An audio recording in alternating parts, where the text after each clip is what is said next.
Hey folks, welcome to another edition of My Car Guru. I was just looking at the top episodes of all time. I can track this for the podcast. I can't really judge how many people listen to the radio program on this radio station. They try to tell you, well, I guess they make educated guesses and say you have an audience of this size. Probably. You just don't know. But with the podcast, it's different. Everything on the internet can be measured. So I wanted to see what the top episodes of all time were. And the top 5. The first, the most popular was one called EV versus PHEV versus hybrid. Here is all you need to know about all this electric car stuff. So I guess that was really popular because people just didn't really understand the big deal. You know, what's the deal with EVs? And, for example, what the heck is a PHEV? A plug-in hybrid electric vehicle. That's what it is. That is a car that has a gasoline engine. It has a battery, and it has an electric motor. And it's one that you have to plug in to be able to get the full utilization of the electric motor and the battery, because basically what it does, it gives you about 25 to 45 miles of battery-only range, and then the engine kicks on. And those have sold fair. What has really sold is just the hybrid, and that would be a vehicle with a gasoline engine, a smaller battery, and an electric motor that assists in the motivation of the vehicle down the road. My F-150 is a hybrid. We probably sell 30% of the F-150s that we sell are hybrids. At least that's the case here at Gateway Ford in Greenville, Tennessee. Yeah, we do pretty well with what they call the Power Boost. And, the fuel economy difference isn't that great. I mean, if you take just a regular EcoBoost, which is a 3.5-liter V6 engine with twin turbochargers that gives it about 400 or so horsepower. It's a powerful engine. Does really good. Ford decided to go that route, as opposed to General Motors with the Silverado went with a V8 engine and decided to use a technology that was a miserable failure back when they first came out with it. I don't know. I'm thinking in the 80s. And basically it's cylinder deactivation. Cadillac was one of the pioneers in this. They called it the V8 6.4 engine. So it was a V8 engine that it would shut off 2 cylinders and run on 6, and then shut off 2 more and run on 4, if you didn't have much throttle and need to go very fast. And then as soon as you hit the gas, it's supposed to go back to the V8, but they had a problem. The technology just wasn't very good, and those engines were failing left and right. But they kind of perfected it and went back with it in the Silverado. And so they've been pretty successful with it. They haven't been able to overtake Ford. But yeah, the hybrid is a good option for somebody that wants to extend their mileage. Our Maverick hybrid, for example, it'll get 45 miles to the gallon on the highway, whereas just the regular Maverick that's not a hybrid will get about 32 miles per gallon. So that's pretty significant difference. At $2.50 a gallon, it's not as big of a deal as it was when it was $4.50 a gallon. But there has been a mad rush to buy hybrids over the last year or so, and it has benefited those dealers that I mentioned, including Hyundai. They have done pretty well with their hybrids. But yeah, electric vehicles have kind of lost their luster because of the loss of the $7,500 additional motivation by the federal government. Second most popular show was, if you hit these 4 targets when buying a new or used car, you will always get a great deal. Now, these 4 targets are explained in detail in the My Car Guru guidebook, which is free. It's 32 pages long. A lot more things are explained than just that. But these are basically, this is about a negotiation philosophy that I have, that you do not let the dealership dictate how this vehicle is going to be bought by you. You dictate it, and you use the 4 targets as your guidepost.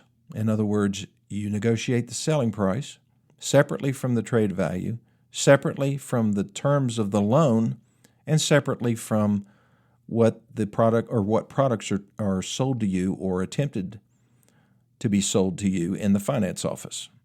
You separate those 4 things, negotiate them separately, you'll get a much better deal. And I go into great detail as to how that happens. So that was the second most popular. I just wonder if the guy that listens in Luxembourg, that's over in Europe somewhere. I think it's just north of France and just maybe west of Germany, little country, real small. I just went in, I wanted to see what cars would be for sale in Luxembourg. I was just curious because there's this guy somebody has downloaded a bunch of my episodes that lives in this little town in Luxembourg. And I just wanted to see what the market looked like there. And there's car dealerships. I pulled up this one that is a used car dealer. And he had, of course, everything's in euros as far as price. Like here's an Audi RS6 Avant, 4-liter V8 bi-turbo. That's 64,900 euros. It's got 61,000 kilometers on it, and it runs on petrol. That's what it says right here. Yeah, or you could buy, I scrolled on down, and here's a Lamborghini Huracan. That's, it's an Evo Spider. It's at 324,900 euro. So this particular dealer, he sells pretty high-end stuff. So, but, if you're negotiating in Luxembourg and you're going into this particular dealership, you can still use the 4 targets because, we're all humans and it is a negotiation. He may say that, well, that's the price and I'm sticking with it. And even in Luxembourg, you do have the freedom to get out of there, jump in your car and leave. So that's what a lot of people do. The third most popular show was Freak Your Mechanic Out. Listen and learn the basics of how your car engine actually works. This is where I can get a little bit into the weeds on some of my programs. I don't remember what number episode this was. This was back in December 27th of 2022 when I did this episode. But yeah, when I start talking about mechanical stuff, how it works, what are the things really that a car owner needs to know? Let's say that you go into a shop, your engine's making a funny knocking noise, and you go into the shop and, they tell you, well, you want the good news or the bad news? And you say, well, just go ahead and give me the bad news. You need a new engine. So, it would be nice to be able to have somebody that you could take in there and say, would you please explain to this mechanic friend of mine what's wrong with my engine and why do I need to spend that much money on a brand new engine? Are there any other options? These would be nice things to know, but a lot of people, they just don't have anybody that knows anything about cars. And so that's why I'm here. I do get a lot of messages from people all over the country that listen to the program, and they send me inquiries about, usually it's about buying cars, though. Quite honestly, it's the most frequent topic is, what vehicle should I buy? What should I get for my trade-in? How do I handle this particular situation? I do get some where folks are concerned about a repair. More often it's transmission trouble more than anything than engine trouble. Engines are pretty reliable for the most part. There are some companies that have a lot of engine problems, like, Toyota had a huge problem with their Toyota Tundras. They're replacing engines left and right. Hyundai and Kia had a bunch of problems with theirs. Ford had a few issues, General Motors as well. But usually it's transmissions. And, that's just one of those major components of your vehicle that most people don't think about maintaining. You pull into the Jiffy Lube place to get your oil changed and you do nothing to your transmission. and it's been 60,000 miles. And then you wonder why, if it's a CVT, it goes out at 75,000 miles, and you got to have a new one. It's because you should have changed the oil and the filter on that thing at 30,000 miles. Check your owner's manual, for goodness sake. It's not that hard. Okay, I'll take my first break. I'll be back in just a minute.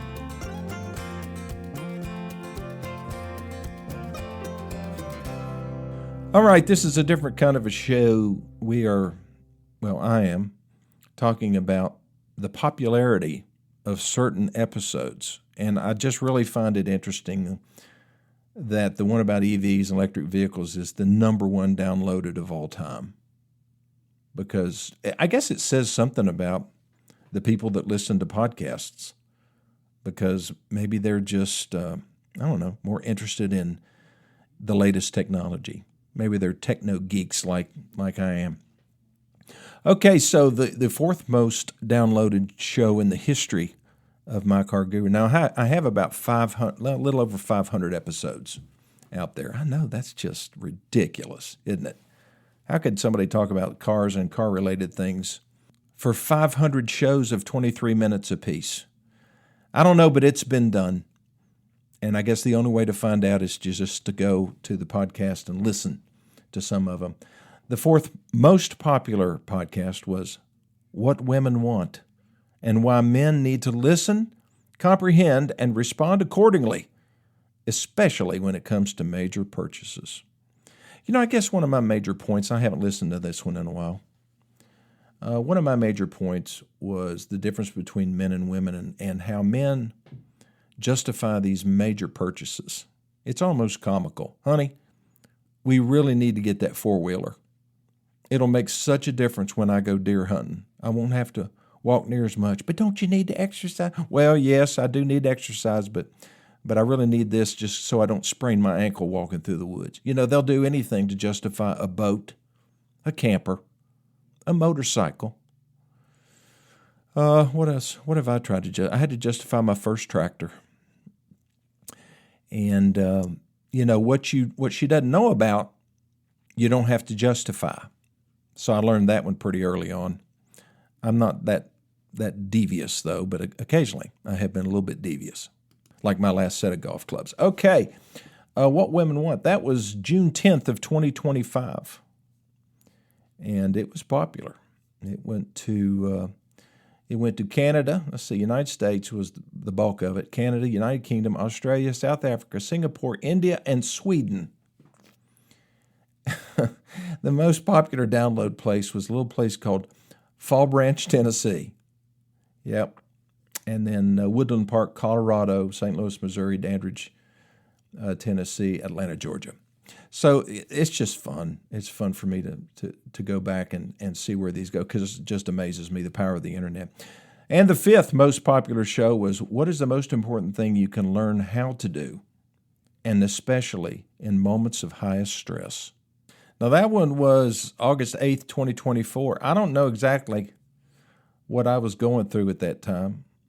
Maybe it was what somebody else was going through around me. I try to maintain my cool. It used to be a lot harder when I was younger.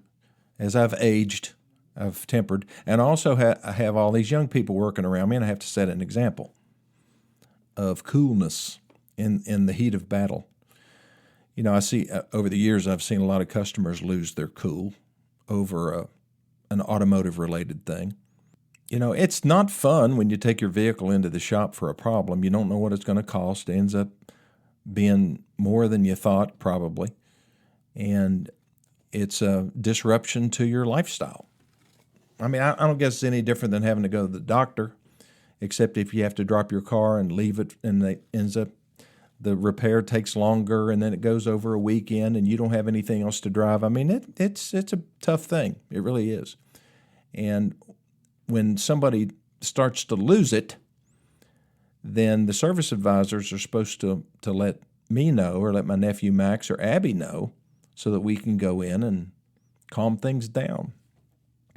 Even if we have done everything right, it still doesn't mean it's not going to be an upsetting experience for the customer. And this is where employees sometimes get defensive. Well, I didn't do it. It was the mechanic.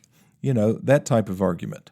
Or you go to the drive-through and you order something and they put the wrong sandwich in your bag.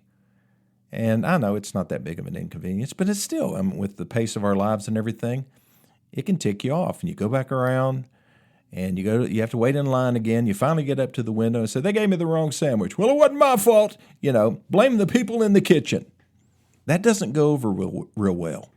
I appreciate an employee that takes ownership of a problem, like they did at Eckler's. You ever heard of Eckler's? It's a parts warehouse. They sell a lot of stuff for vintage cars.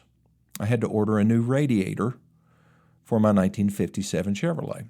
So I did it online. Radiator came in yesterday. And I went up to the shop for the unveiling. We opened the box, and the entire flange that goes all the way down the side of the radiator, the left side of the radiator, was bent. It was bent in. It was actually welded on incorrectly. And I said, doggone it, and I was really wanting to drive that vehicle this upcoming weekend, and I'm not going to be able to now. And so, but I've got other cars. So I called Eckler's. I saw the customer hotline, so I dialed the number. I had to push a few buttons to get to a human being. But when I got to the human being, they were so pleasant, apologetic. They sent me a link so that I could take pictures of it. They made the whole process much easier. I said, this is going to be great. So he said, somebody will be contacting you within the next 24 hours. Well, he was great, but he didn't keep his promise, because it's been more than 24 hours and I haven't heard anything. And so now I'm going to have to call him back. I do have a case number. So, this is a little hiccup, and I'm not going to go off on them. I'm never going to do that. I need the radiator. That's what I want. When your car breaks down and it's in the shop, you going off like a bottle rocket probably isn't going to help matters any. But sitting down with a service manager and getting a clear understanding of what's going on, that will help. So, these are things that we can learn, or hopefully that we learn over time, in moments of highest stress, is just keeping our cool. So occasionally I will do shows like that. I had a guy come in the other day. He said, that's one of the reasons I listen to you, because you don't talk about cars all the time. You talk about life. And the fact of the matter is, I have learned a whole lot of life lessons in the car business, and just dealing with people, employees, vendors, people selling me stuff, buying things, building buildings, taking big risks as far as expanding business, getting burned several times, learning some painful lessons, but also just the interactions with the other human beings that I get to encounter. It's just a wonderful thing, a great opportunity. Something that I didn't really embrace that much until my dad passed away. And that was his whole purpose for existence, I think, was making other people smile and solving problems when he could for other people. And, that's a heck of a legacy to live up to, and one that I work on every day. Well, I'll be back in just 1 minute.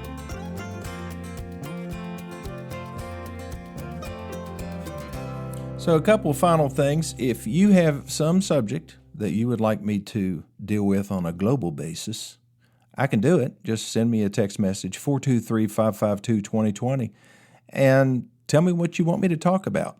But if you need some one-on-one counseling, you can lay on my virtual couch right here in my virtual office, and we can solve your problem directly, calling the same number, 423-552-2020.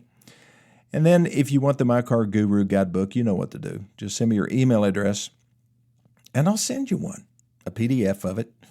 And just like the lady that came in here just a little while ago from just outside of, she lives really close to Erwin, Tennessee, in between Erwin and Johnson City.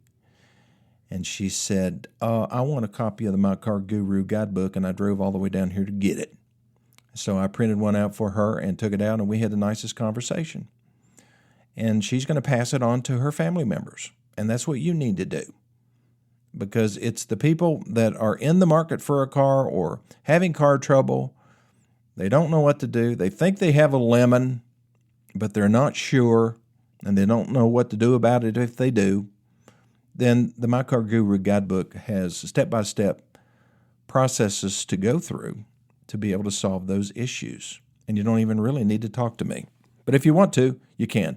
423-552-2020, or my email address is lennylawson2020@gmail.com, and that's how you get to me. And one more thing, don't ignore the roles, the very important roles that you play in life. The things that you should be doing within those roles often get pushed aside because of our very full to-do lists.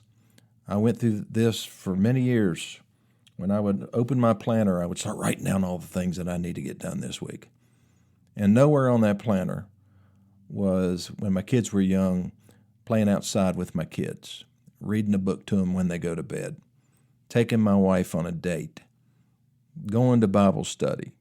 The really important things in life often get pushed aside because of a busy to-do list.